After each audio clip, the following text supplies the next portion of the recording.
Bine ai revenit! Vorbim cu Els, care este User Testing and Usability Evangelist.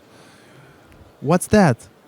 An evangelist or user testing and usability? An evangelist according to the Bible or according to the e-commerce Bible? Well, I'm almost as old as the Bible, so something like that. No, I've been doing this for a very long time. 2001 is when we started our company, and I still feel the need that usability, user research is something that I still have to feel like I have to preach about. So hence evangelist. I have to preach about the importance of this to companies, to e-commerce companies. So, you had the presentation. Last year, you had a presentation. We talked nice things about one of another. I'm here again. I told them you are cool. Thank you. What did you talk about? Well, this year I talked about one specific method of user research, which is user testing, which is basically one of my favorite methods. It's something that I oh my God, I can't believe I'm going to say this. I am actually a real expert in, because I've done this for such a long time, and it's an underrated research method, in my opinion. So user testing. Basically, it's like watching a child trying to fit the cube in the ball area. This is a really great analogy. I might try and find a slide or a video to put this in my next talk. Yeah, it's about observing behavior to find out why are you seeing in your data what you're seeing in your data. Because, for example, you might be an e-commerce shop, you might have a 3-step funnel. Your data might tell you, step 2 of the funnel, everybody's dropping off. But Why? You look at your website and you think, why is this happening? You might look at your app and you go like, why is this happening? This is when you do user testing. You let people order something on your website or order something on the app, and then you pay very close attention to what they're doing in step 2 and why this is happening. And because user testing is one-on-one, you can ask questions while they're doing it. So it has nothing to do with heat maps. No, I would say a heat map is something you look at first, and it can sort of pinpoint you to what the problem is or what page the problem is on. But a heat map very rarely tells you why something is happening. A heat map is an example of what I would say is quantitative data that tells you, what is the problem, on which page is something a problem. But a heat map doesn't tell you why something is happening. It's actually a map you are looking at, but nothing more. Exactly. And depending on how big your knowledge is of UX principles and usability and psychological principles, sometimes that heat map can already tell you something. If I see a heat map where people stop scrolling at a certain point and I see a huge image and they stop scrolling right below that image, then I know as a UX expert, okay, you've put a scroll stopper on your page. So I wouldn't need to do user testing for that. But for some things, I look at a heat map and I am completely stumped. I look at analytics data and I look at the website and I don't know what's going on here. Then you need to dig deeper, and that's when you need to do more research. Asking your client, what's wrong, dude? You would think it's that easy. Oh, it's not a focus group? No. So many of them asked you the same question. Yeah. See, this is and I'm very glad you asked this, because, oh my God, no. See, you can't just ask people what's wrong.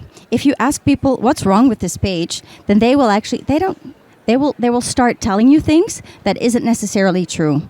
This is why also a focus group is not a user test, because a focus group is never about behavior. A focus group is about opinions. And why people drop off at a certain page in the funnel is about behavior. They're dropping off. That's a behavior. What causes this behavior? Maybe there's a technical problem. Maybe they just don't understand what they have to do at a certain page.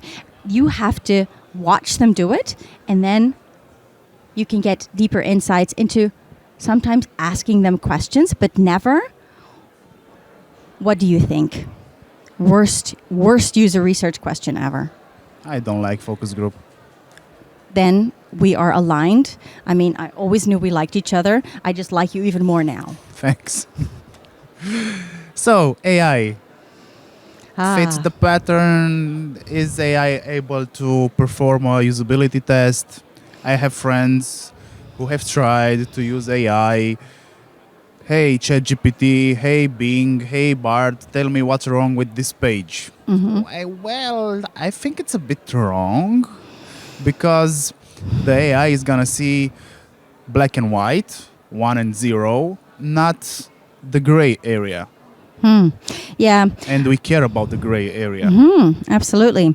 I think what AI might become good at is to pinpoint those things that go up against what I would call the usability guidelines and rules. Like AI is Basically, not the finesse. Exactly. The what I call the fundamentals. Now, don't get me wrong. So many websites get the fundamentals wrong. Well, they could really profit from AI, or anyone really telling them. Here. Yeah. So thank you for your money. Yeah, no, but the fundamentals, yeah, anything that is black and white, AI will be able to pick up. The thing is, very often, that is not what will move the needle for your business. What will move the needle for your business is not based ultimately on those things. Yes, you need to fix those things, but they won't solve your business problem, because usually your business problem is more complex and has more to do with people's feelings and emotions. The gray area for which we need real gray matter. That's a nice analogy. So, last year, we got out from the pandemic. Things have changed, or did they? Really good question. Well, I think the pandemic may have given people a sort of false idea that people had changed their whole behavior. Yes, they changed it during the pandemic because they couldn't shop offline anymore, so they had to shop online. They were forced. Exactly. Yeah, they couldn't do it. They had to. Whereas now we see people, it is very easy for people to revert back to old behaviors, what they were comfortable with in the first place. So, I mean, you see a lot of companies in the US who have had massive layoffs because they thought, oh, this change that has happened during the pandemic, for example, Shopify, this change, this will keep it will keep growing. We will be on the same wave. We are not on the same wave. A lot of people have reverted back to their older shopping behaviors, which doesn't mean shopping online for everything and anything. Yes, more people have found their way for a variety of different e-commerce sites, but to say like, now we're completely convinced of only online, no. And there is a gray area everywhere. It's not about the shopping, it's about the digital abilities. If you have them, you're gonna use them for everything in your life. Having a relation with your government, having a relation with your, doctor, your grocery shop. But if you don't have the abilities, you are not going to shop online. Someone else is going to do it for you, or you're just going to learn the path to shop online. That doesn't mean the market will grow endlessly, because when I'll have the opportunity to shop like I did before, I'm going to do it, because it's a struggle to buy online. Yeah, exactly. And I think it was the first speaker of today, Oana from Google Romania. Google. She said, and I totally agree with this, everybody's shopping behavior is very personal. Yep. Like, I buy clothes online, but from brands that I already know, because I know what their sizing is like. So I know that, that it will fit me if I choose the right size. If I wash them. You have to wash it right. I personally, I don't buy my groceries online because I want to see the vegetables that I choose. Can I buy them online? Am I able to? I am able to. I prefer not to.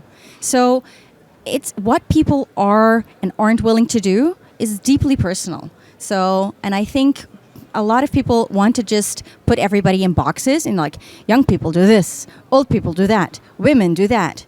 No, everybody's different. Well, I'm a very tech guy. I'm a nerd, but I shop physically. I like doing research online. I like getting the product or the service, but I want to have it like now in real life. And that's not gonna happen if you don't have a pop-up store or something or somewhere that I can pick up my product the same day, maybe 1 hour later. I'm not gonna buy it then. I'm gonna buy it in your shop by paying with credit card. I'm not gonna do it online. I'm a bit a weirdo from this point of view, but I'm telling you about my experience just to emphasize what you said. It's very personal. It's maybe the among top 3 personal things you won't tell people about it. Yeah, and see, this is really interesting because, and it might also depend on the product that you're talking about. You might buy. I don't know if this is the same for you for every product. Yeah. Wow, you are a nerd. So yeah, good luck to you. But Thanks. but also as a brand, you have to know this. Who are my customers? Are my customers? But I'm one of the highest payers, Yeah. and you are not gonna see me online. To do research, they will see you online. Yeah. But that's the thing. If you do research right, then I know what kind of customer is your best customer. And is your customer an online buying customer, or is your customer somebody like you who does their research online but goes and shops offline? For me, and this might be swearing in the temple of e-commerce, but my job God helps us. is not to make e-commerce more money. My job is to make the company more money. And if you have offline shops, and it makes sense for us to promote those offline shops more because that is what people want to do, and it's better for you as a business on the whole, then that's what I'm going to do. There are many factors, of course, and the cost of the sale, etc., etc., etc. But you always have to look at the bigger picture. And it's rarely, if you're a, of course, if you're a pure e-commerce player, different story. But if you have offline shops, or maybe it could make sense for you to have an offline pop-up in real life. Such an interesting industry to be a part of. Yeah. For me, it's always helpful. Not because I don't trust the process, just because I'm eager to have the product or the service. I want it now. I'm a spoiled boy. Yeah, you are an impatient shopper. Yeah. Yeah, I am. And I think there are a lot of impatient You are not shoppers. alone. Thanks. Thanks. How do you see the future? It's the classical question at the end of the interview. Yeah, well, I think I always say the same thing. I am very, I'm very wary of anybody who predicts the future. I don't know if you've ever been to like a fortune teller who, I don't trust them. Exactly. Never. This is okay. Here's my prediction for the future. Don't ever trust people who predict the future. Can I trust the AI? Well, that would be even more of a bad idea. So, no. Basically, trust no one. Yeah, that's basically a motto for the cybersecurity. Trust no one. I think it was the tagline for the X-Files. You might be a little bit young for that. No, I'm not. Okay. Trust me. I know Scully and Mulder. Thank you very much for being here with me, for the nice talk. And Thank you. It Finding was great out. to see you again. Likewise.